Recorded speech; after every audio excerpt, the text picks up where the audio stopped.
पण कदाचित आपल्या या वर्तनामुळे आमच्या मनातील आपली छबी डागाळली गेली, आमच्या मनातील आपली भावना गेली. मी तर म्हणेन, जर का तुम्ही पांडवांना शरण जात असाल तर ते पांडवांना शरण जाण्यापेक्षा कुसराती लढू लागली.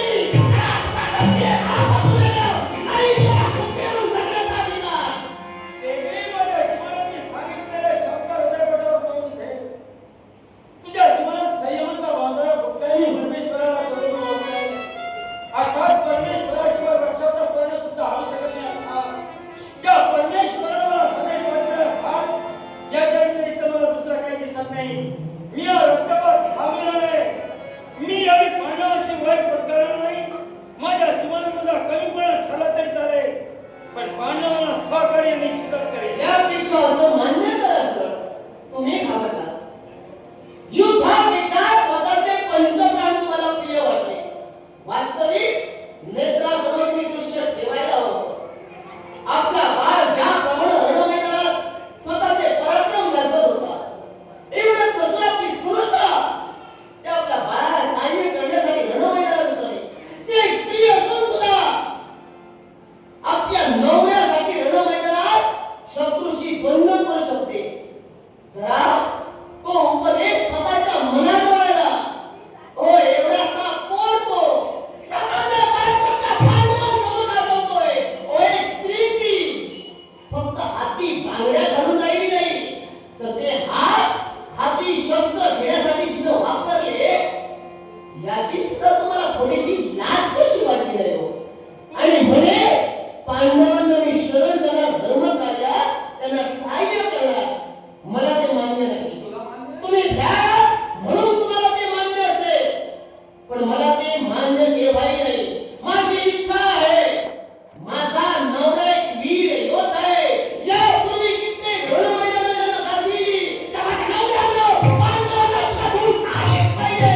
हाती शस्त्र घ्या, चला रणमैदानात. ही तुमची बायको तुमच्या सोबत आहे, लक्षात ठेवा. मी घेतलेला माझा निर्णय खरा नाही. या माझ्या जीवनात माझं लांछन पंचवन तरी असतंच आहे. मला त्याची पर्वा नाही, कारण मी पांडवांना निश्चितच एका आपला सहकार्य करणार आहे. आणि सहकार्याच्या भाषा इतर काही ऐकण्यास काही नाही. शी, लाज वाटू लागली अशा क्षत्रियाची. कुणाचा पराक्रम दिवसते, कुणाचा पराक्रम जागरूक करण्याचं कार्य मी माझ्या जीवनात करते. जो आधीच मेलाय त्याच्या मनावर आघात मी काय करायचं? ज्याचं मन भीतीग्रस्त झालं आणि पांडवांना शरण जाण्याची भाषा करतोय, अशा नतभ्रष्ट राजकर्त्याला मी बोध करते, मी चुकले. राजे तुम्ही नाही चुकलात, महाराणी ज्वाला चुकलीये. धिक्कार असो या नवऱ्याचा, ज्याला बायकोच्या शब्दाचा मान समजला नाही, ज्याला बायकोच्या इच्छेचा सन्मान समजला नाही. जी बायको एक स्त्री असून सुद्धा रणरागिणीप्रमाणे जर पेटून उठू शकते, तर या पुरुषानं स्वतःचा पुरुषार्थ दुसऱ्या समाजाच्या घाण केला असेल, किती ज्ञानामृत जरी पाजलं असेल, तर या दगडाला पाजर फुटणार नाही. म्हणे रक्तपात होणार, पण त्या रक्तपातापूर्वी नेत्रा वाटे येणाऱ्या अश्रूंचा विचार करा. हे दुःखाश्रू नव्हे, तर या हडहडीच्या डोळ्यातून येणारे, या वाघेच्या डोळ्यातून येणारे अश्रू फक्त सुरावणीनं पेटलेले आहेत. या क्षत्रिय राजकर्त्याला दिवसभर कर्तव्य केलं, त्याच्या पराक्रमाने दिवसभर कर्तव्य केलं, पण या क्षत्रियाचे पराक्रम कुठंतरी दुसऱ्याजवळ गहाण ठेवले गेले. जो स्वतःच्या पायाचा आशेवर स्वतःचे पराक्रम दुसऱ्याच्या पायाजवळ ठेवतोय, जो स्वतः गाती तूळ येऊन पांडवांना शरण येऊ इच्छा मनात धरतोय, अशा क्षत्रिय राजकर्त्याचा धिक्कार करते मी.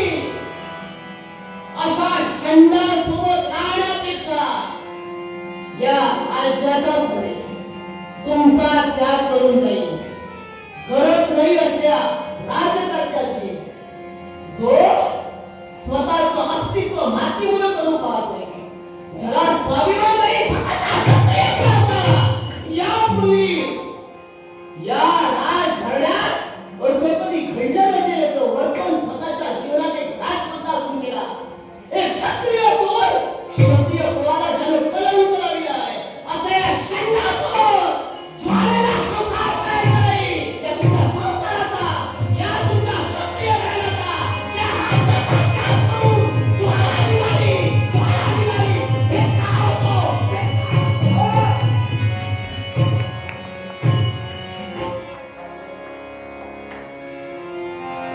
विचारी म्हणला, हताशही झाला, कारण स्वतःच्या बायकोच्या मुखातील शब्द ऐकला. एक लक्षात ठेवा, हे अग्नी नारायण, स्त्रीच्या मुखातून शब्द निघालेला शब्द हा वज्राप्रमाणे तो कळतोय मला. तुमची अवस्था काय असेल हे सुद्धा मी जाणतोय. पण जी बायको स्वतःच्या नवऱ्याची कधी किंमत करू शकत नाही, जी बायको स्वतःच्या नवऱ्याची योग्यता जाणू शकत नाही, ती देव कधीही ओळखू शकत नाही. ते पतिव्रता म्हणण्याच्या योग्यतेची नाही असं मी म्हणेन.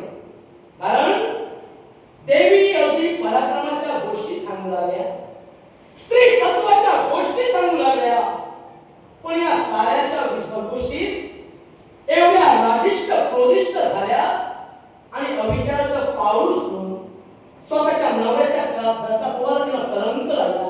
अर्थात अशी स्त्री तत्वाला कलंकच होय. तेव्हा तुम्ही निश्चिंत राहा, कारण अशी क्रोधिष्ट स्त्री तुम्ही आतापर्यंत सुखानं संसार केलाच नाही म्हणत नाही. पण बायकोनं जर असं रागानं सांगून जर दुसऱ्यावर कोणी उलटला, नवरा जर उलटला, तर तिथं काय होणार हे नवऱ्यालाच ज्ञात आहे.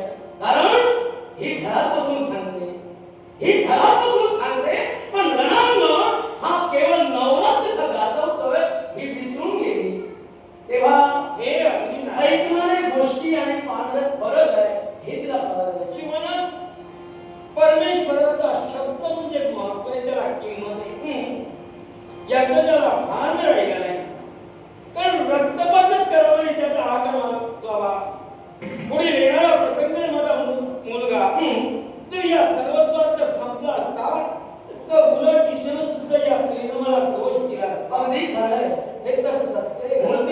मग परमेश्वर जो सांगतोय त्याचा शब्द बिघोड करणं हे माझं योग्य आहे की अयोग्य?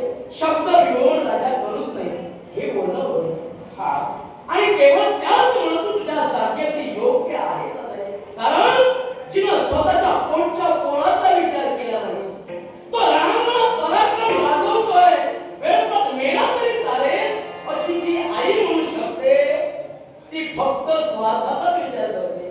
म्हणजे तिला मोठेपणा हवाय. आणि राजा, मोठेपणा म्हणजे कधी अस्तित्व नव्हे, आणि संयम ठेवून तुझे तत्व चालविलं राजा.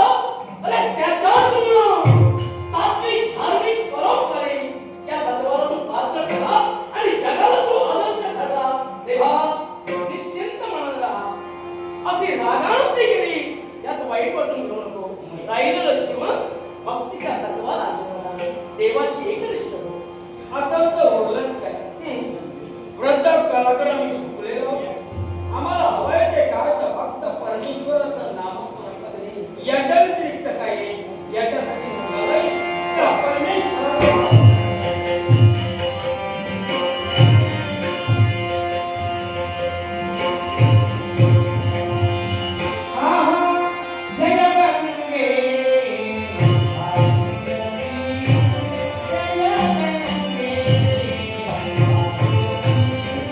जय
ज्यावेळी राज करतात सगर आणि यातले 60,000 तुकडे मारले गेले, जाळून भस्मसात झाले, ते केवळ कपिल महामुनी यांच्यामुळे केवळ ते भस्मसात झाले आणि आपले हे पुत्र केवळ मोक्षाच्या प्राप्तीला जावे आणि यासाठी राजवती सगर याने केवळ भगीरथ आणि या भगीरथाला काय केलं तर प्रत्यक्ष देवाची भक्ती केली, शिवसम महादेवाला प्रसन्न करून घेतला आणि त्यावेळी ही स्वर्गीय असणारी मंदाकिनी म्हणजे गंगा केवळ शिवसम महादेवाचा जनित स्थित झाली.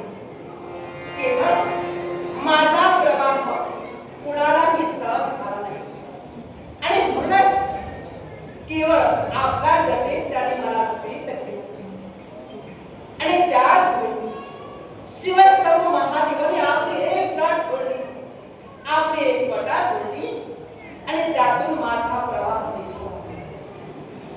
अगदी मार्गाला मार्गक्रमण करेल राजकर्ते भगीरथ यांचा रथ सज्ज झाला होता. मार्गाला एकसारखी मार्गक्रमणात चालली.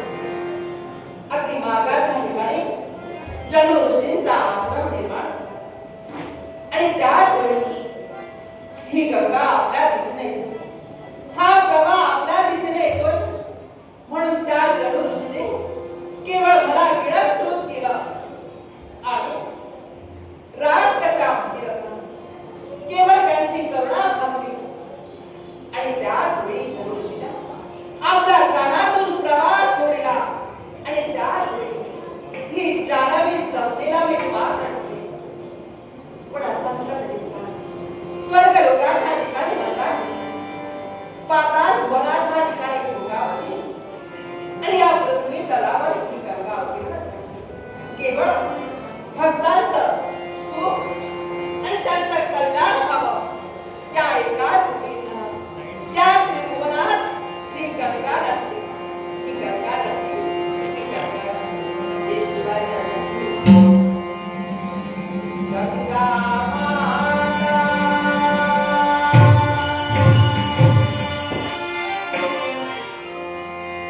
या विश्वाच्या रक्षणासाठी, या जगत कल्याणासाठी ही गंगा रचली. हे शिवाच्या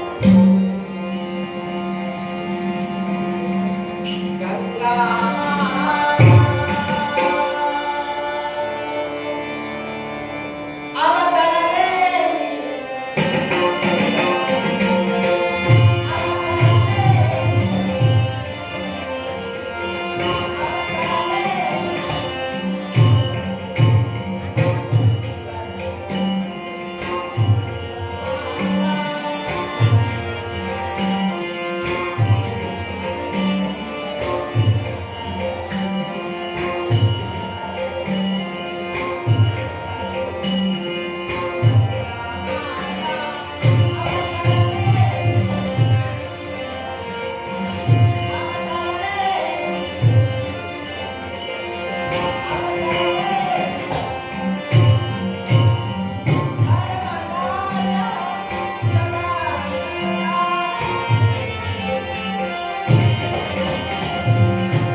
असा तत्वाला मिळते असा तत्वाला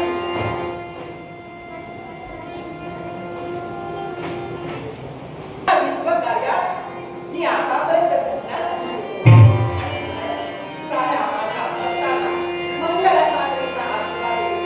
मंगल सागरेचा आशीर्वाद देतो.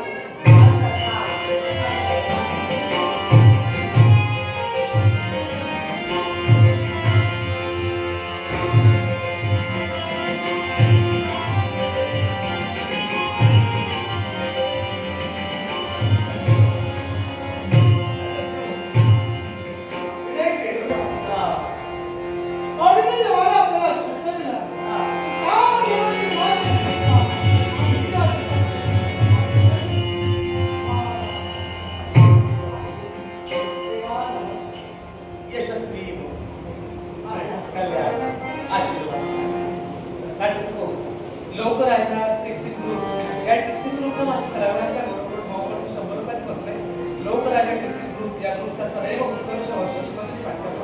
या पारितोषिकाचा आदर आपल्या इथपर्यंत येणार दिलेल्या शब्दाप्रमाणे अगदी गवार खंडणीसह अगदी प्रवीण तुमच्यापर्यंत आलाय आणि तुमचा अश्व वृषकेतून वेगवर्ण अगदी घेऊन त्यांच्या स्वाधीन केलेला अश्वगती त्यांनी दिलेली आहे. म्हणजे या पांडवाचा धर्मकार्यात माहेश्वरी साम्राज्य आपल्याला सहकार्य करताय ते सहकार्यातले शब्द तुम्ही आमच्याजवळ केला आमच्या देवाच्या आज्ञेनं या प्रभार खंडणीसहित आम्ही तुमच्या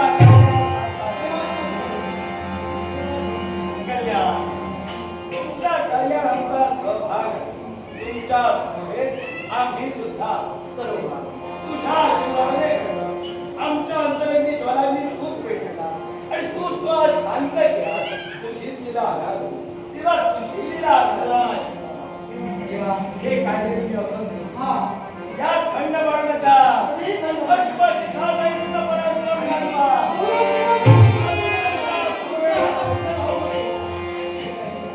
काहीच काळजी करू नका. नित्यशाली तुमच्या जवळ आहे.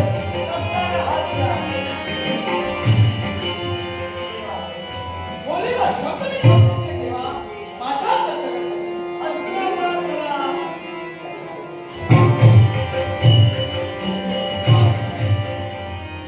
सर्वांना कोणाचं युद्ध झालं.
पण विवाहबद्ध होण्यापूर्वी त्यांना मी असं सांगितलं की माझ्या संसारात मी काहीही केल्यानंतर मला आपण विरोध करायचा नाही.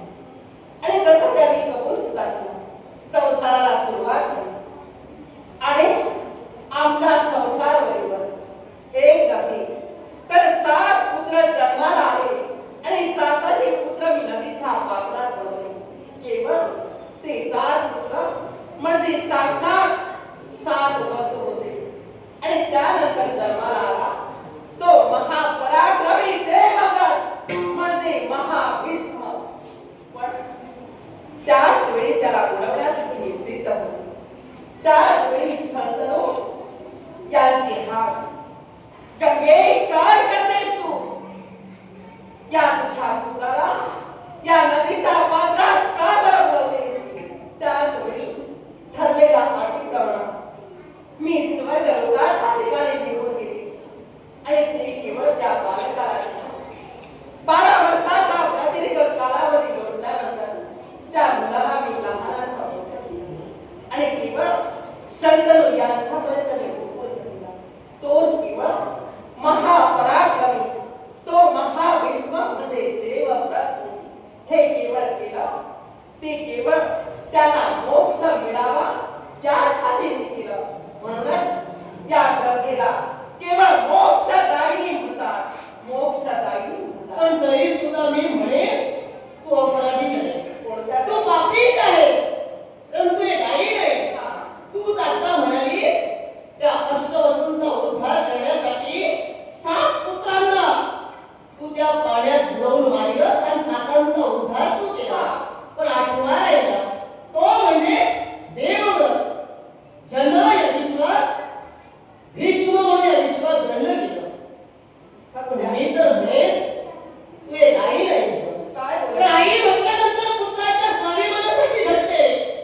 आपल्या पुत्राला जर का जखम जरी झाली असेल, साधं खरचटलं जरी असेल, तर त्या आईच्या मनाला काय वेदना होतात ना, ते ज्वालेला विचार. ज्वाले माझा बाळ प्रवीण रणांगणात रणमैदान गाजवत असताना धनुर्धारी आत्मनं त्याला घायाळ केलं. पण त्याला तरी घायाळ केलं तरी आईच्या मनाला वेदना झाला.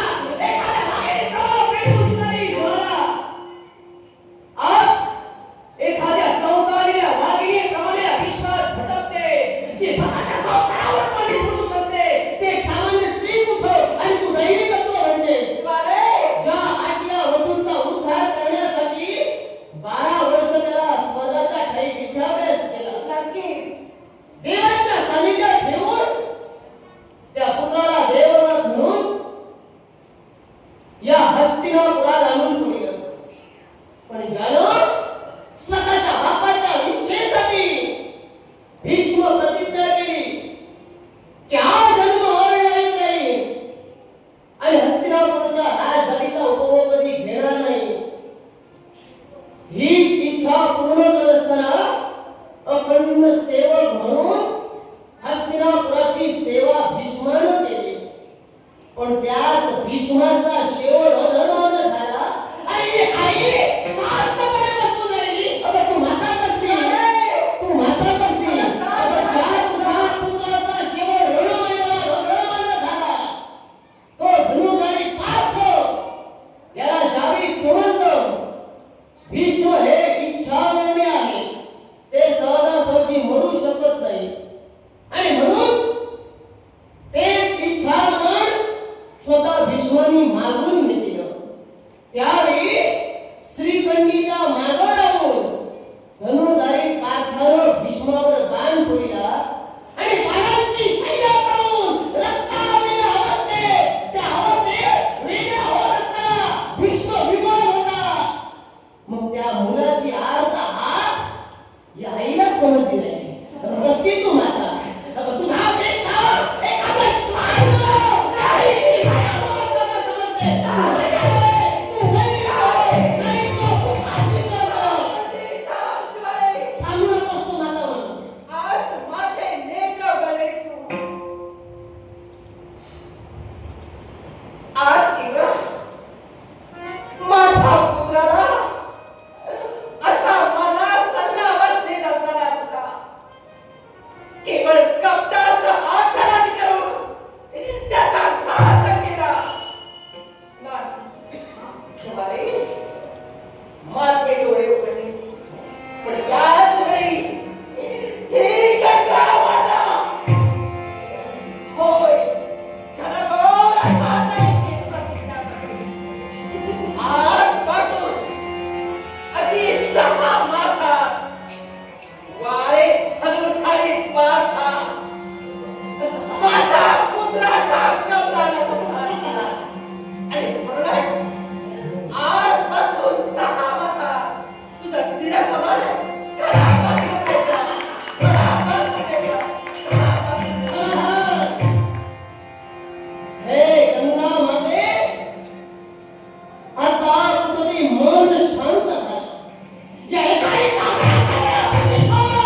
वाणीनं शाप दिलायस. मी प्रतिज्ञा केली आहे. 6 महिन्याच्या आत ज्या प्रमाणात तू आमच्या पुत्राचा सेवन केलायस, त्याप्रमाणे तुझाच पुत्र 6 महिन्याच्या आत तुझं शीर घडापासून वेगळं करेल.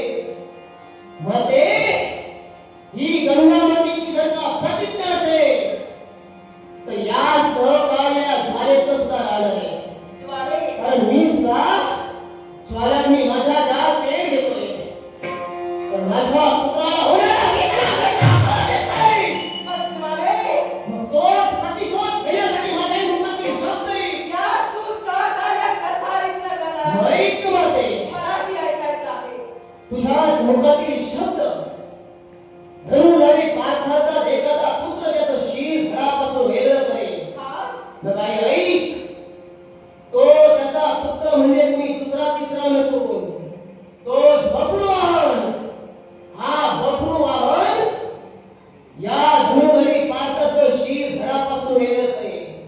आणि या धनुर्धारी पार्थाचं शीर घडापासून वेगळं करण्यासाठी त्या बब्रुवाहनाच्या हातात बाण रूपाने ही ज्वाला वास्तव्य करेल. या ज्वालेचा ज्वालाग्नी त्या हात्यावर बाणाच्या स्वरूपानं बब्रुवाहनाच्या धनुष्याला तलवार देईल. आणि त्या धनुष्यातून निघालेला तो बाण बब्रुवाहनाच्या शेकावर होईल. गंगावतीच्या पूर्ण होईल. गंगावतीच्या पूर्ण होईल. गंगावतीच्या पूर्ण होईल. या गंगेचा केवळ तुला सहाय्य आहे आणि तुझं सहाय्य केवळ या गंगेला आहे. गंगा प्रतिज्ञा असा इथला पूर्ण होणार आहे. माझ्या मुखातून दुधासारखे अपशब्द बाहेर पडले, पण हे एक स्त्री बोलत नव्हती, तर आई ही आईची ज्वाला बोलत होती. पण आई म्हणूनच आई आज कुठेतरी शिवातील जो अग्नी पेटला होता तो कुठेतरी स्थिर होतोय. आई योग्य वेळी येऊन माझे नेत्र पडलेस आणि आज केवळ